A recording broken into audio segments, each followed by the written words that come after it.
y'all. Welcome back to Colored Couch Conversations, a podcast where I have intimate conversations with women of color on my couch. Today, we'll be talking about wellness, unleashing your power, and give advice to someone who's looking to boost their confidence in the Keep It Real corner today at the end of the episode, like we always do. I'm your host, Jazmyn W., and I have a very special guest this episode. She started her professional career in advertising and brand management, but began to explore wellness after the loss of her mother. Through her commitment toward healing herself, she soon learned to appreciate her intuitive gifts and has passed down this wisdom to so many others. In 2017, she started Luminous Minds, a wellness space that supports Black women and people of color with access to holistic wellness resources in their community. Most recently, she launched Azalea Phoenix, an energy-based creative studio that explores healing from a creative lens. Welcome my friend and LA native, Marissa Hines-Thompson. Hello. Hey, girl. I love this intro. It is just so affirming and yeah. Yes, like, you know what? When people come on my podcast, they're like, wow, that intro. I'm like, that is you. Yeah, it's just when you hear it from someone else, it just puts things in perspective. You're like, wow, I did that. You did that. They say she did that. I used to say that all the time. Okay, y'all. Well, before we get started, make sure you visit Luminous Minds LA, luminousmindsla.com, and Azalea Phoenix. It's IZELLA Phoenix.com. If you don't know how to spell Phoenix, then that ain't my problem. And it's Azalea Phoenix, right? It's actually Izella Phoenix. Izella Phoenix. Okay, yes. Sorry. Izella Phoenix. Why did you choose that name? Well, Izella is my middle name. It's my middle. My name, I actually have a long name, just so you know. It's Marissa Izella Florentine Hines-Thompson. So my parents just put everybody's ancestral names all in my own name. I feel like your parents classy. It sounds classy, right? Izella. But Izella basically is my maternal grandmother. It's like a play off her name. And yeah, and so Izella is representative of my maternal side, and Phoenix, represents like rebirth, the transformation. So I put those two names together, and yeah, Izella Phoenix. I love it. I know some people listening might be like, girl, you better know how to say the name of her website before she comes. But I actually kind of like sometimes when people correct me and people think that, it's nice because people will remember when they correct you. So it's Izella Phoenix. Okay, so we always start the podcast with a quote of the day from a woman of color that we admire. And you know this quote because you chose it, Marissa. And the quote is, "When I dare to be powerful, to use my strength in the service of my vision, then it becomes less and less important whether I am afraid," by Audre Lorde. What does this quote mean to you? Well, first, Audre Lorde is just one of those writers who, she was an activist, she was a poet, and I read one of her books a couple years ago, and it just struck me because she gives language to feelings that you sometimes don't have the words for. And at the beginning of the year, I basically made this intention that I was going to call in expansive experiences. So I really wanted to challenge myself to basically get out of my comfort zone. And this quote, basically reminds me that. I actually have it as my signature. It's like at the bottom because, when you're trying to do things you've never done before, it can be scary. There's sometimes it can feel fearful. But Black women just have a way of reminding us of our resilience and our strength. So yeah, that's why I love this quote, because I read it all the time, anytime I'm just a little anxious and in my own way. Yeah, I mean, when I read this quote, okay, I looked up who Audre Lorde was because I didn't know who she was, and I was like, oh, I should look into her a little bit more and read her books. But this quote kind of scared me because tell me why.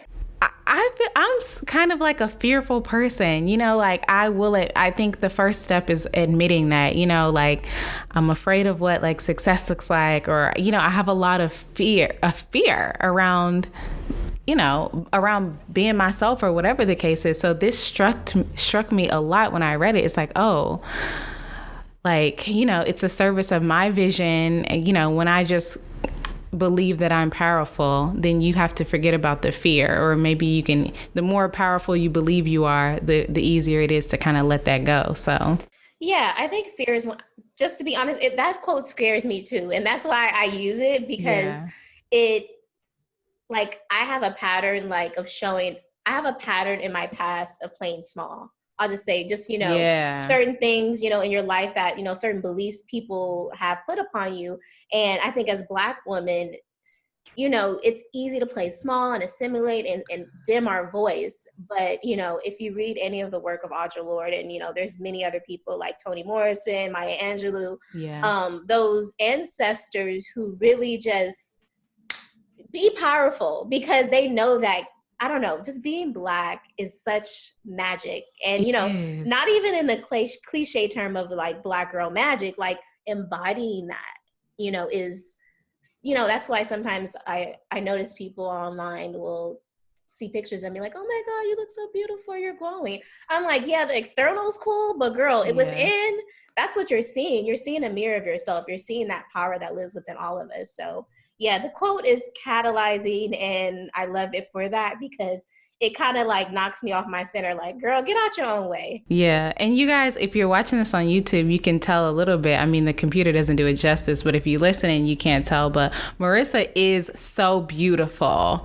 There is something like, of course, it's not just something like her face is symmetrical, like she's a beautiful person.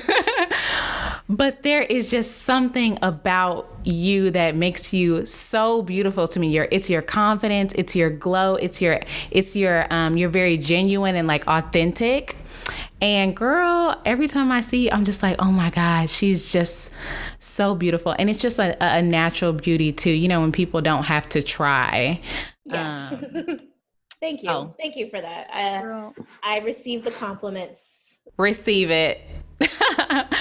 Okay, well, we always start the podcast off with random questions. This is just for, for us to get to know you a little bit more, so that, we can just connect with you a little bit more. Plus, it's a good way to get to know people. In the intro, you did mention around like healing yourself and the loss of your mother. How has the loss of your mother changed you forever? Let me just put my hand on my chest, because it's such a deep, deep question. Mm-hmm. The loss of my mother really shifted my life. It happened one suddenly. Like, it was one of those things, like, she was here on a Friday. We went to LACMA out here in LA, listened to some jazz music in the summer. And then on a Monday, she was gone. So if you go on Isella Phoenix, I write a little bit about my healing journey and how that was really my spiritual awakening. It really was like, I remember the day she passed, and I remember looking at the trees and looking outside, and, obviously I was in grief, the first stages of grief, but everything looked different. Like, I felt like colors popped, like there was this new level of awareness that I was gaining, and it was hard. I'm describing it and kind of romanticizing it, but I just remember, like, I felt like I was in a different timeline. I felt, and basically when my mother passed away, I really, I had already been kind of on this like self-love, like reading, the Four Agreements and certain like spiritual books, but that is when I really made a commitment toward my healing. And, at the moment, grief was like, I was just depressed, essentially. So, mental health is one of those things that is very important in my life. And that's when I began to, like, I started going to therapy. I joined a grief support group. I was just seeking, tools, something to help me deal with the heavy emotions. Because, I don't know if any of your listeners or if you are familiar with this, but, I identify as a highly sensitive person. I feel things very strongly. Yeah. And, it can be something that you can harness and be like a strength. But at the time it felt like a weakness, because, but getting back to the question, my mother passing away really shifted my me as a person, one, because I began healing, and it shifted how I was working. I, like in the intro, it mentions that I was in advertising, I was doing brand management. I was essentially, trying to follow this corporate structure, the thing that they always tell us to do, like go to college, get a good job, get you some benefits, right? And you're gonna be good. But I think we all know, some of us know that does not serve all of us. So yeah, I began, getting into spirituality, getting into wellness, and yeah, my mother passing away really just made me look at myself more. I wanted to know who I was as a woman, as a person. I began to unlearn a lot of beliefs that I grew up, in the Christian church, learning about. It kind of pushed me in a way to kind of grow up, I would say. Yeah. There could be someone listening that has lost a family member or lost a loved one or knows somebody. Like you mentioned going to therapy, you mentioned group therapy. Out of all the things that you sort of absorbed, during your healing process, what do you think helped the most? Like, is there anything that you felt really helped you during that time, Yeah, I'll say there's a couple. It's hard to pick one. So I'm just going to pick a couple. But one of the things was first getting a therapist, a one-on-one therapist. I sought out, and I just want to share it with your listeners and anyone watching. I specifically looked for a Black woman because, I believe, at the time, I wanted somebody to get my cultural experience. I didn't, I wanted somebody I can relate to, who can speak my language, and having a personal therapist. Her name's Barbara. I love her. I still see her today. It just helped me I'll be honest with you. When you're going through grief, a lot of times your friends aren't going to understand what you're going through. Some of your family members who are also grieving, they're not going to be emotionally able or emotionally intelligent to take on all of what you're going through. And I knew that for myself. So having a therapist is just, you're just talking, and I was really open with what I was going through and laid it all out. The second thing that helped me was a couple months after my mom passed away, I attended this I don't know what you call it, like a healing women's circle kind of thing. And that was the first time I ever meditated, which is funny. That was like 2016. And thinking about all the times I've meditated now, meditation is like that, one of those spiritual tools that I know it's not for everyone. And some people have issues being in stillness, but that really connected me to my intuition. It kind of helps me recognize what thoughts I was thinking, what are the patterns that are keeping me kind of like in this suffering stage. Because when you're in grief, you're in pain. It's hard, and, I think it's really hard for some people to get out of that. Even for people who I know, like my father, he lost his wife, and his grief is different than mine. But I noticed how he's still stuck in this suffering. And, suffering is something that we can get out of, but it takes work. So yeah, I would say for me or anyone going through grief, the two things that helped me is one, getting a personal therapist, and two, meditation. That's great. I second the notion of Black female therapist for Black women. I went to therapy for 2 years, and I specifically wanted a Black woman as well. And you hear some Black people be like, oh, well, I don't want any of her biases. Like, I don't want a Black woman because I don't want her. Girl, a Black female therapy was the best decision. She was, and they have to be good. Yeah, of course. They don't, just because they're Black doesn't mean they're going to suddenly get your experience. Like another thing with a therapist is you got to have a certain chemistry. It's like a relationship. You're sharing all these things. And if someone doesn't get you, they don't get you, whether they're Black or not. But yeah, having a Black therapist, specifically female, for me was like game changer. That's good advice right there. Okay, well, the quote that we touched on today, it says, it starts with, when I dare to be powerful. When did you realize you had power, and whatever power means to you? To be honest, it took a long time for me to really connect with this. And I feel like the past year is when I really stepped into that even more. Um, like I shared earlier, like meditation, when I think of power, I think of the divine, I think of spirit, I think of something that's ethereal that can't really be explained, like, with words or on this earth. So it's a divineness. It's in, some people call it the intuition, some people call it the Holy Spirit, whatever. Yeah. But I know that lives within me. And, so going back to your question, when did I notice that I was powerful?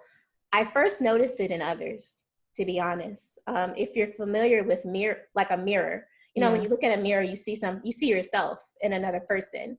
And I remember when I would follow certain, like, spiritual people or people who I just really resonated with, I saw this power within them. And I was just like, oh my God, how do I get that? I saw it and I knew, now I know that I saw something in them that also lives within me. But it took me a long time to uncover that, because there were certain unconscious beliefs that I held that stopped me from seeing that power. Oof. Snap, snap. Ooh, snap. Let me drink some water. Girl, hydrate yourself, because that's a word. It's so deep and it's so subtle. And I love working with subtle energy in that way. I'm an energy healer and an energy worker. But yeah, when I first noticed I was powerful, I first noticed it in someone else. I noticed, like, ooh, these women even when people love Beyonce, like, people love Beyonce, and but part of you wants to see that in yourself, like, low key. That's true. Anybody who would deny that is lying, because there's a part of you, when you see how hard she's working, like, damn, to me, you're in the wrong space if you think I could never do that, or I could never work hard like that. That's a limiting belief that I have a boundary over that. Like, right. I am not. So, but I'll also say being in your power is a practice.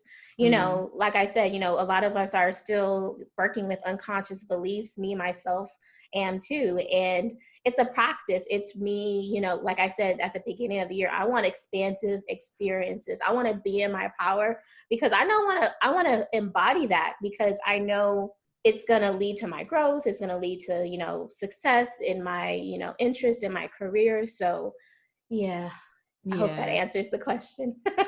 It does. Do you think, I have this theory that men automatically, or most men automatically, believe that they are powerful with no doubt in their mind, even if I wouldn't say even if they not, but that's what I wanted to say. But you're in a relationship, I find that my husband, he's always like, you can do this, you can do more than that. Ask for more. Ask for, like he tells me to ask for things that I think are outrageous. Mm-hmm. And you're in a relationship, like, is your partner like that? Like, does he automatically feel powerful? Yes. I mean, it's a thing that, men are, like, naturally, it's like this masculine thing, this energy of, like, my partner, he's my boyfriend, but we've been together so long, I just call him my partner at this point. He does that with me. He's like, Marissa, why don't you so hard on yourself? Why don't you just, and he tries to affirm certain things in me. But yeah, men, we live in a patriarchal society. So men are already ingrained with this idea that they can, and I know this is not a conversation about white privilege, but white people have this as well. Like, girl, this thing of, like, this. Yeah, that entitlement, that it's just, yeah. And to be honest, it's hard for women, specifically, Black women and other, Asian, Hispanic, Latinx, whatever. Yeah. We all have a hard time with it, because, society tells us that we can't, if we show up in those ways, we're a bitch, we're conceited, we're like bossy. It's like not an attractive thing. But no, we gotta change the belief around that, because it's not true. We sure do. I feel like we could talk a whole hour about just that. Okay, my next random question is, because me and you, we have these conversations about hair all the time, because we change our hair a lot, okay? Yes, I love my hair. At what moment did you, like, start loving your hair? Ooh, these questions be hitting me. Girl. Because let me tell you, anything I'm confident in, no, I was not confident. I did not have hair confidence growing up. Like, Yeah. but the moment, so I'll just share my hair journey. It's complicated, but a couple, maybe 2-3 years ago, as I started telling myself, you have beautiful, gorgeous, curly hair. Mm-hmm. And I did not believe it. My Yeah. hair was dry. I didn't even, and I have very, kinky, it's 4C type hair. Yeah. And there's unconscious beliefs within myself at the time that, good hair was a thing and my hair was not that. So yeah. I started affirming that, when I was washing my hair, I was like, it's kind of like a self-love, self-care practice. So I started there and eventually knew once I start taking care of my hair, I'm gonna start loving it. And to be honest, this year, quarantine is like the year I was like, girl, because you go through that awkward stage. Like that awkward, rough, bad hair stage is like rough. You have those days. I actually did a TikTok video about this a couple of weeks and a couple people had commented. I was like, what do I do when my hair is like this? Like it didn't dry all the way or something like that. And a couple people commented and they were like, I literally will cry. And I was like, I will cry too. I'm a grown ass woman. I will cry because it brings up those feelings you have as a kid when your hair didn't turn out right, All that inner child work, all those triggers, let me tell you, I got stories of tragic hair situations.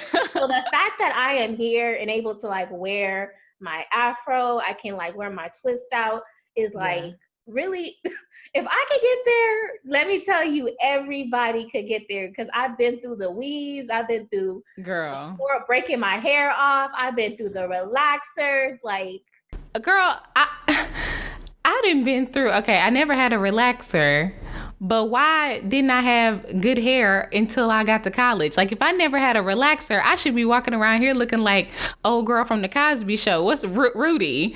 Okay. What was my mama doing, first of all? Well, we didn't have the tools that we do now, the YouTubes, the tutorials.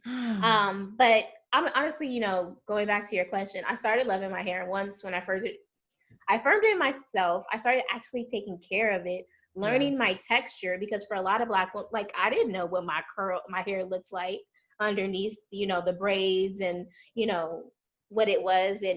And just so I just share this, I love weaves and I love wigs and I love all playing in my hair. Same. But I also appreciate this, love I have for my own hair because it feels good. I just glow and I just am proud. I'm really proud of myself to get to that point. So yeah, the quarantine really helped me because I was like, no one was doing hair for anyone. So I spent like a good 2 months just doing my hair. And I usually take breaks, like I'll have braids and then for 1 month and I'll do my natural hair for a month. But because it was so long, I kind of created a really healthy routine for it. Routine for switching it up.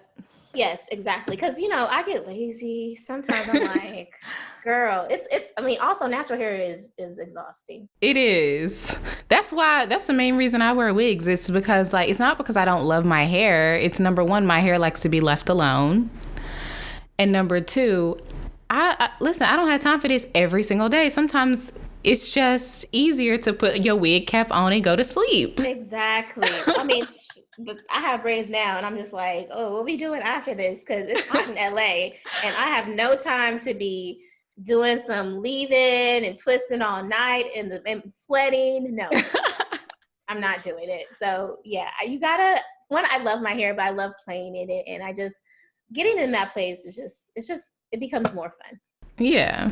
Okay. Well, the last random question is it's from a Beyonce quote. And we've already talked about Beyonce today. So is the best revenge your paper?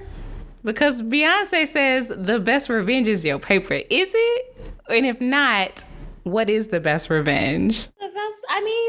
Paper can be a nice revenge, but if you still kind of, I don't know, revenge is weird. I was actually on a call this morning. We were talking about a revenge, but the best revenge can be your paper, but again, we going back to spirituality and what's within. You know, for me, the best revenge is like showing up fully as myself, unapologetically. Like, bye. Like, I don't know. I felt triggered. I feel like I have somebody in my head right now, and I'm like, I got the paper, but also my mind is right. So my mind is right. Mental health is the best revenge. Facts. My health, my body, yes, to be right within, like Erykah Badu says. Right. You know what? I think that is the best revenge. I was thinking as I was asking you that, I had a feeling you were going to say something similar, but I was like, you know what? For me, the best revenge is not even being bothered by even needing to get revenge. That part. Because when we talk about energy, if you need revenge, there's a part of you emotionally that is still attached to that person. And I'm like, that's cool and all, but I don't even need that. I just cut the cord. Bye. Love you. Bye. Love you. Love you, sis. Love you, sis. Bye. Not even sis. Used to be sis. Not now. Bye. Okay. Oh my goodness. All right, y'all, let's take a quick break. When we come back, we're going to talk about some trending topics, including taking care of yourself during COVID and some trending things, you know, like some Instagram comedians and the NBA and all of that. So let's take a break and we'll be back.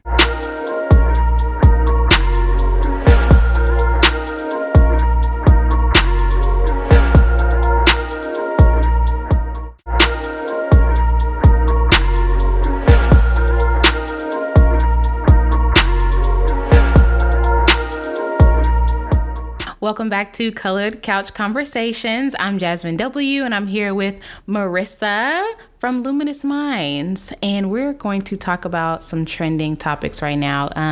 Marissa, I really wanted to hear from you with COVID happening and the protests and Black men being found hung from trees and Breonna Taylor and all of this that's happening, you know? Yeah. How are you taking care of yourself during all this? Yeah, it's been a challenge. I mean, I think one of the ways I've definitely been trying to take care of myself is being informed, but recognizing when I need a break. You know, for me, I have boundaries regarding social media and news because, you know I have a tendency to like internalize a lot of that fear, specifically when COVID was first happening. It was like scary, you know, and we didn't, and with, you know, things going on with, you know, police brutality, it's like even stronger. So definitely taking social media breaks. But to be honest, I haven't been as good as I usually am because there is like this urge to be informed and to like, and there's new stories happening every day, which is hard. But I mean, I also like to be in my body. You know, a lot of times when I'm on social media, I'm like, I just feel tension and I'm like, oh my God, my back hurt. I've been hunched over. So, you know, exercise and movement is really big for me. So, you know, I have a home yoga practice where, you know, I'm always trying to stretch and kind of like, I always use anything as like a spiritual tool. So I'm like, you know, when I'm feeling tense, I know I've like taken on too much energy that's not mine. So yeah, stretching, dancing. I love to dance. Like I'll take dance classes online right now. You take dance classes online? Well, yeah, because of COVID, you know, we can't go to any like studio. Well, I guess LA is actually opening up now. But yeah, there's a lot of teachers who do like Zoom classes. Or video classes. I follow a couple of them. So they're fun. Yeah. If you have like a space at home to do that. Yeah, girl, that sounds to me better than doing it in a classroom.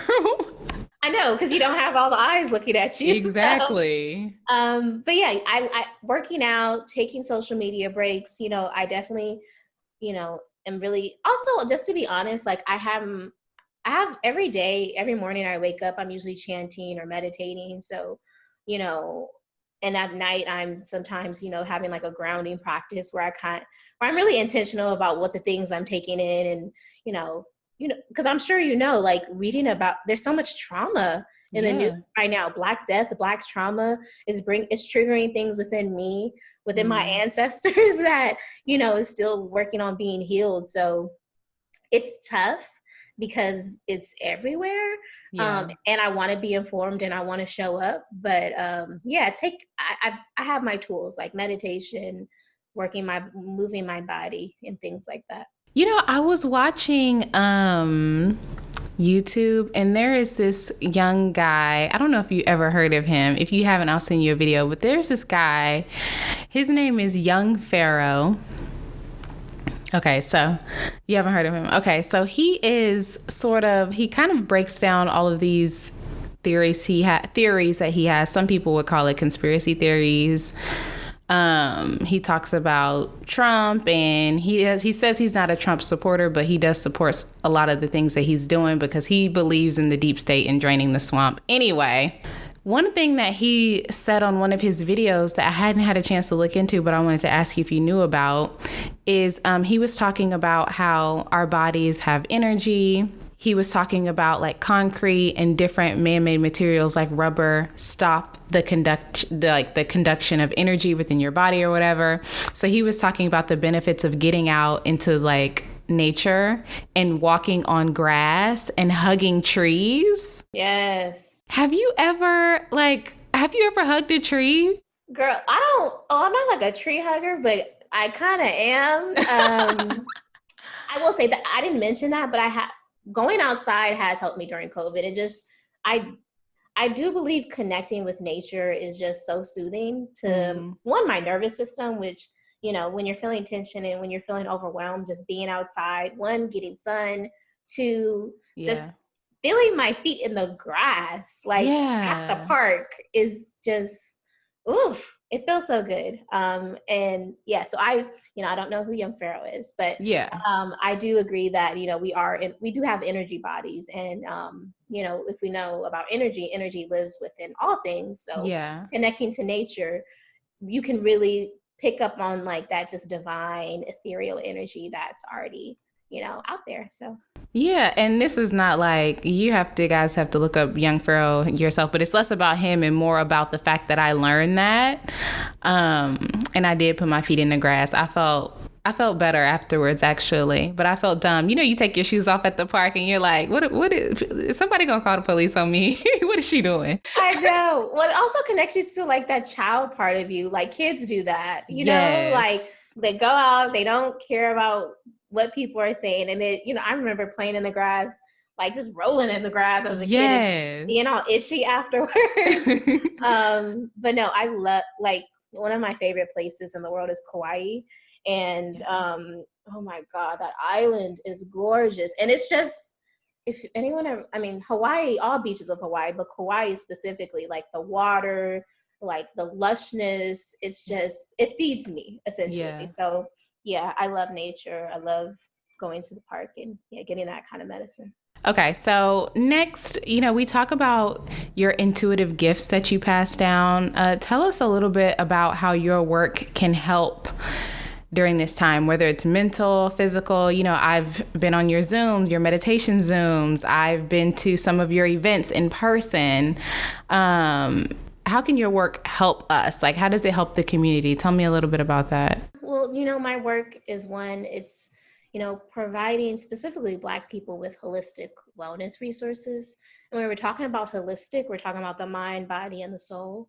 So anything that I'm sharing can help support that. And I think during this time, it's really important to, nurture ourselves. So in terms of my work, any meditation I'm doing, anytime I'm taking a one-on-one client, what I've been recognizing, and I'll share a little bit of what people have been sharing with me, is that, and I said this earlier in the podcast because I felt it myself, is that we're taking on so much energy. We're taking on energy from, social media. We have these unconscious programs, these unconscious beliefs, these patterns that we don't want to work with. And when I'm speaking with people, I had a client last week and she was like, how do you shift energy? I have this awareness. I know that I feel this way. I know I'm feeling shitty. How do I shift that? And what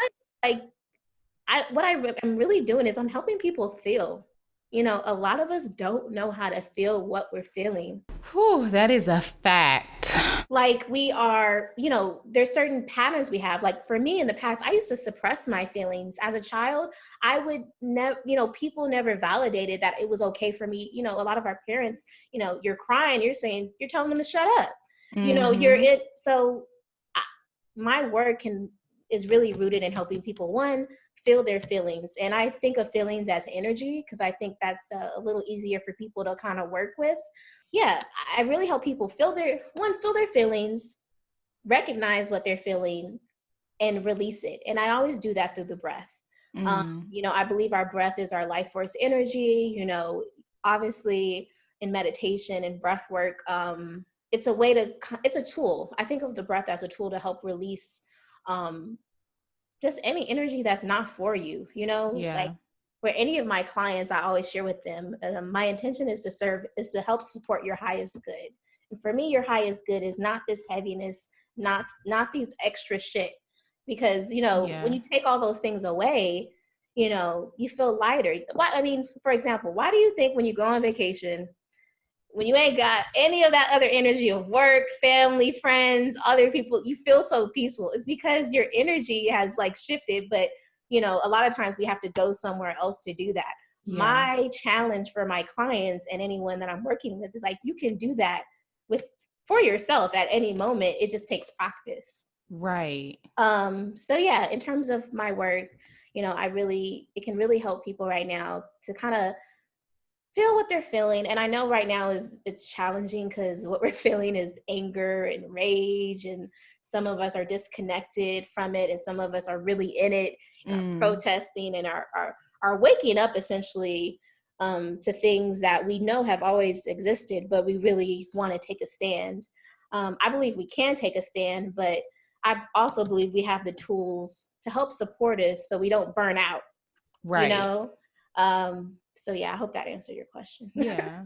I think burnout too is really important, just like with any other work, that you talk about burnout in corporate, but you can burn out with giving energy to anything, so. Set an intention. Always first set that intention of first, what are you trying to feel? And for a lot of people that's hard because we know what we don't want, but we don't know what we do want. Yeah. And that's always the question we're trying to answer. And for my clients, I'm always, there's different tools. There's many ways to do that. Creative visualization is a beautiful one. So if you have any like meditation apps, there's usually probably some creative visualization things that help you use your imagination to like connect to, what you do want, because, yeah. Do you use a meditation app? Do you have one that you use or? Yeah, I do. I use Insight Timer. Okay.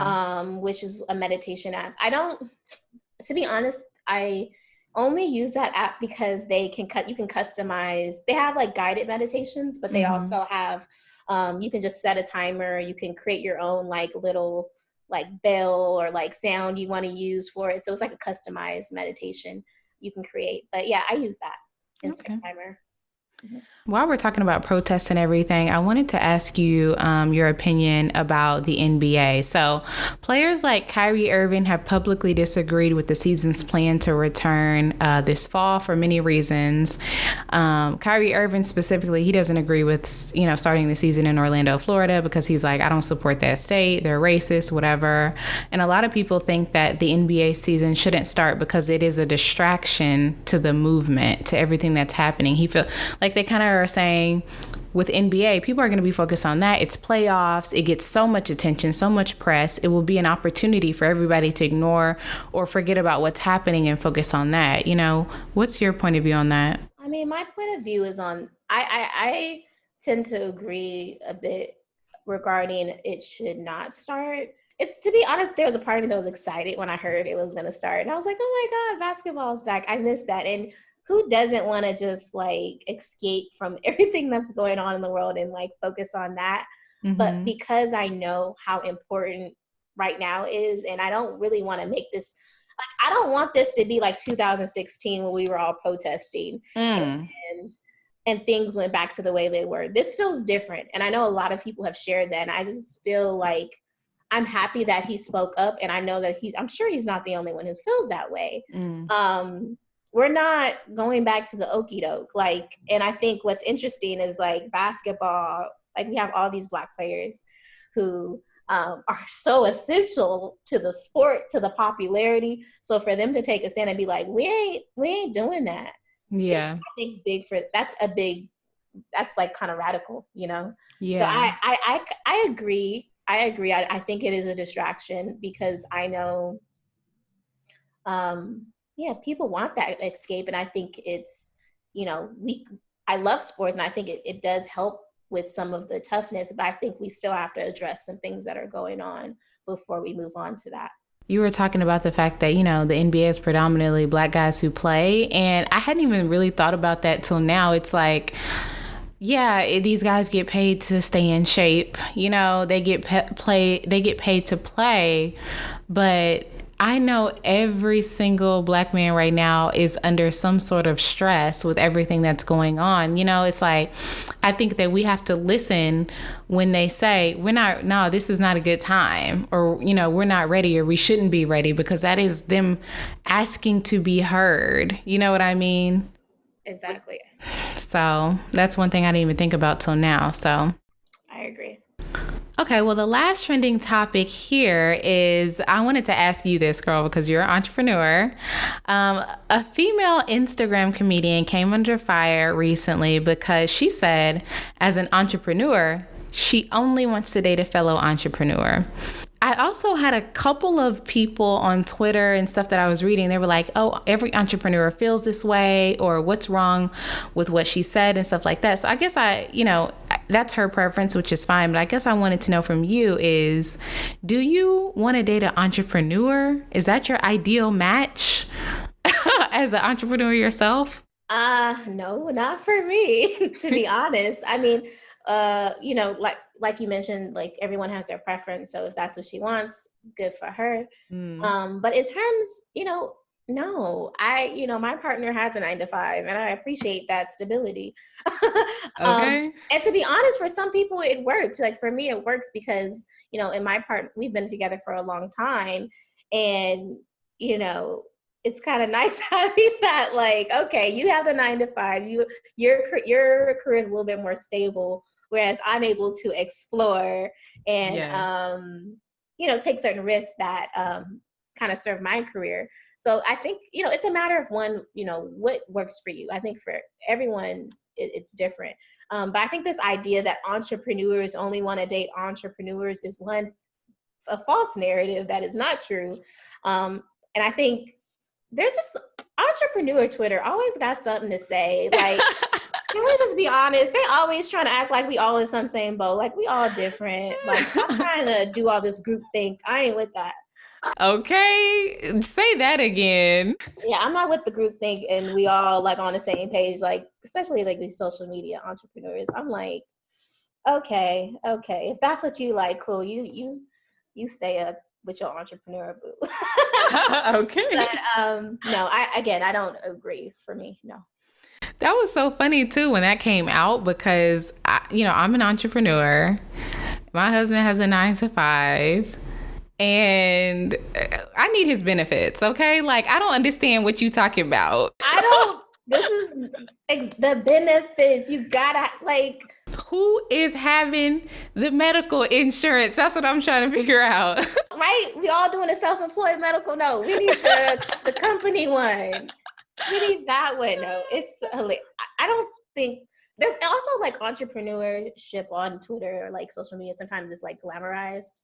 Yeah. In such a way that it's just like, we all ballers out here trying to be ballers. Like, I get it, like, but no, that's not the truth. And yeah, it's true for some, but not all. Exactly. All right, y'all, we're going to take a quick break, and when we come back, we are going to step into the Keep It Real corner, and y'all know what it is. This episode, we're actually going to give advice to someone who just wants tips on how to be confident. So we'll be right back.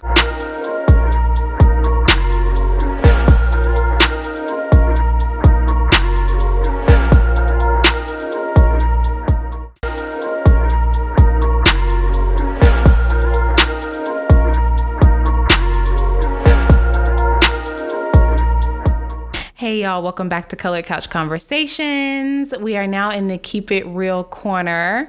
Somebody sent me this on TikTok, Marissa. I actually get this question a lot on TikTok. But they said, I want to have the confidence that you have. What are your tips on being a confident person or being a confident woman? What would you say for them? I mean, it's simple, yet it's not, to be honest. Yeah. When I'm working with, I'm gonna go from like if I was speaking to a client, I was like, hey, I want to be confident. I would first ask them, what is stopping you from being confident?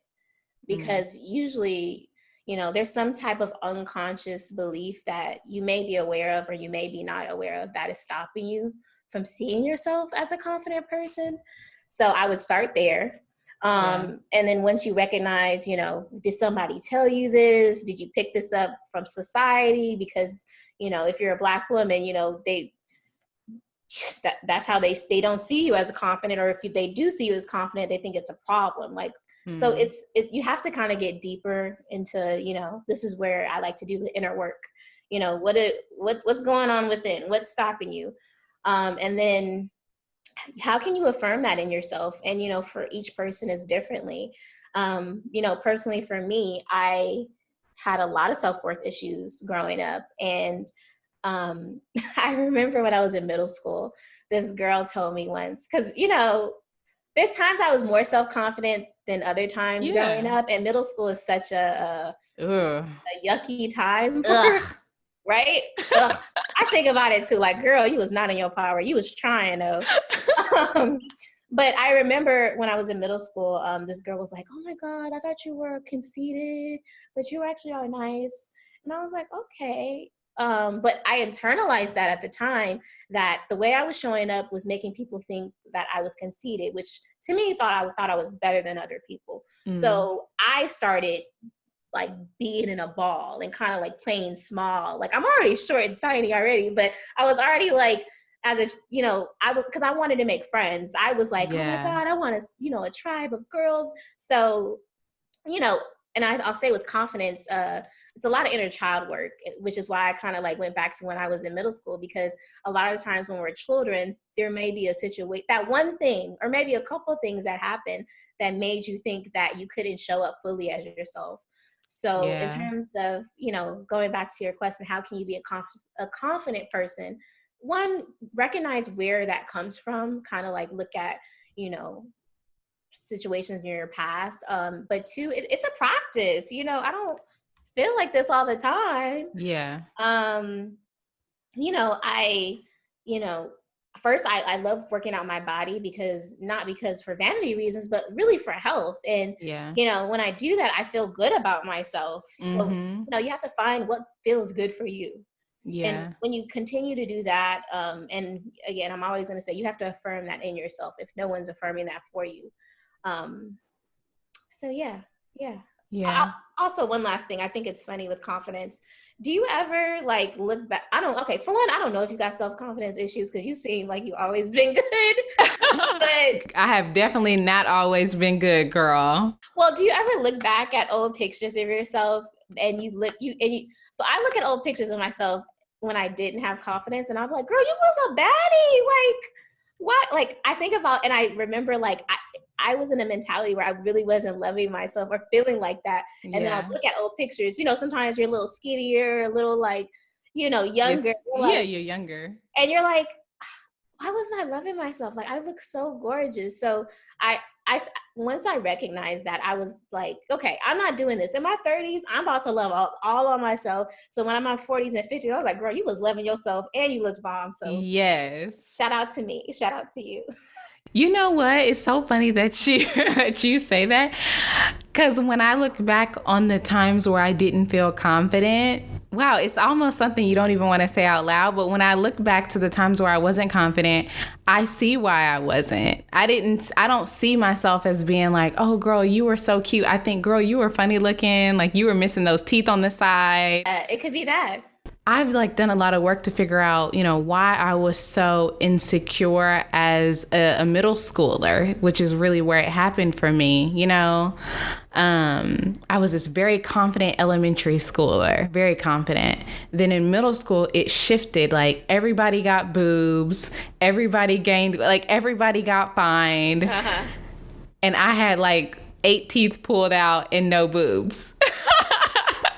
Going through it. Going through it. So, as I get older, I look back on, pictures of once I started to be more comfortable in my own skin in high school. Then I say, oh, girl, you were popping. And I thought I was, But, girl, when I look back at middle school, I'm like, ugh. No, those middle school, I'm not looking back at middle school pictures. I'm thinking I was still beautiful, but I was like... didn't know how to do my hair, nothing. Yeah. But yeah. Confidence, like, is a practice. It's like inner work. You got to like really commit to it, Yes, you have to commit to it and it takes time. So I hope that helps. That was really good advice. Marissa, I loved having you so much on the podcast. Please tell everybody, how they can keep up with you. Like, what is something you want us to know you're working on right now? Yeah, all of it. Yeah, so if you want to follow me on Instagram, my Instagram handle is Rissa Love Rose, RISSLOVROSE. I also have Luminous Minds LA on Instagram and Isella Phoenix on Instagram. And you can find my websites through my social channels. And I guess what I'm working on right now is I'm really focusing on Isella Phoenix. That's like my creative baby, where I'm really trying to push myself to really explore that creative side of me. So you can look forward to just different like wellness resources, meditations, and such. Yeah, on there. And I really, really recommend y'all go to Luminous Minds. If you're in LA, go to Isella if you're not in LA, because Luminous Minds has so many events that are wonderful. Almost like, I don't want to say weekly because I don't want to hold you to that, but bi-weekly things that you can do. You can connect with Marissa even if it's online. Like I said, I've been to her events and they're always wonderful. So thank you. It was lovely being here. I appreciate it and I appreciate you. Good. Okay. Well, y'all listen, rate, review, and subscribe on the platform you're listening to right now. And if you love Colored Couch Conversations, make sure to tell somebody about the show. Okay. Don't be selfish. You can follow, pass it on. You can follow us on Instagram at Colored Couch Conversations. I will also be sharing, whenever I have guests, I share their information on my page as well. And I'm always sharing their updates on my stories and stuff like that. If you want to watch the show, you can watch the show on my YouTube. That's comedian Jazmyn W on YouTube, spelled JAZMYN. Thanks to my dad making it difficult for y'all. And we'll see you next week. Bye.